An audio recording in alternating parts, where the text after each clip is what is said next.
Welcome back. Well, summer is a time for visiting friends, but unwanted guests in the forms of raccoons or even bats are certainly not welcome. And we're here talking today to someone who can help us out with that problem should we see some of those critters in our home. Welcome, Bill Dowd.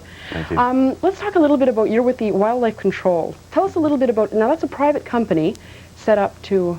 Right, we're a private company. We remove nuisance animals such as raccoons, squirrels, skunks, birds, bats from attics, chimneys, underneath porches, actually inside homes, wide variety of areas. So it's the time of year for mainly young raccoons and bats? Young raccoons, adolescents are getting in a lot of troubles. They're quite curious. They're getting into people's, they're not only living in chimneys, but they're actually opening the dampers and coming into living rooms and basements and causing emergency calls in the middle of the night, and same thing with bats, flying in open windows or uncapped chimneys. How do you catch them? When they're in a home, a raccoon, we have a long pole that has like a lasso on the end, and we'll go in and actually lasso the animal or use a net to take them out that way. Like a cowboy?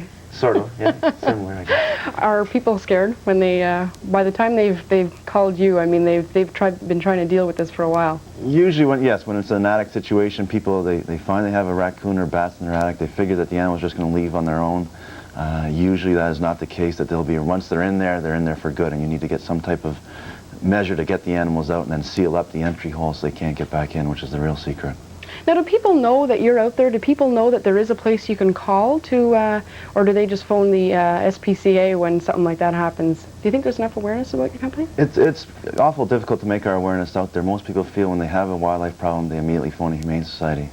Unfortunately, they're not really equipped to handle the needs in terms of removing an animal from an attic in regards to what we would do, so they're more cats and dogs and urban pets.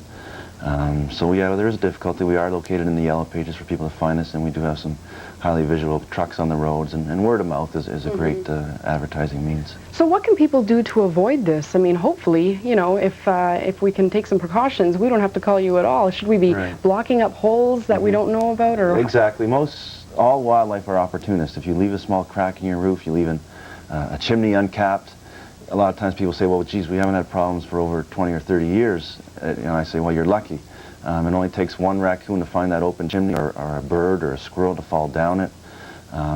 You should get up on your roof or have a company come out and examine your roof, make sure it is in good condition, because if they can get their claws or teeth into a tiny opening, sure enough, they'll expand that till they can come and go and find a suitable habitat in your home. What's the largest animal you've ever caught? The largest animal we've ever caught were snow monkeys that were on the loose in the Niagara region. Really? They had been escaped from a private zoo, and they'd been living for 4 years in St. Catharines, and finally Ministry of Health called us in because they were biting people and needed them to be caught. So we caught any cougars lately? No cougars, and we're working on that. As soon as we get a call for that, I'm sure we'd be quite anxious to get out there and see what we could do. Well, thanks for joining us today, Bill, and we should remind people once again that it's AAA Wildlife Control. Now, what does the AAA stand for? Alleviate Animal Annoyances. Very well, and that's exactly what you can do for people. Great. Thanks for joining us. Thank you for having me. We're going to take a short break right now. When we come back, more news. Stay tuned.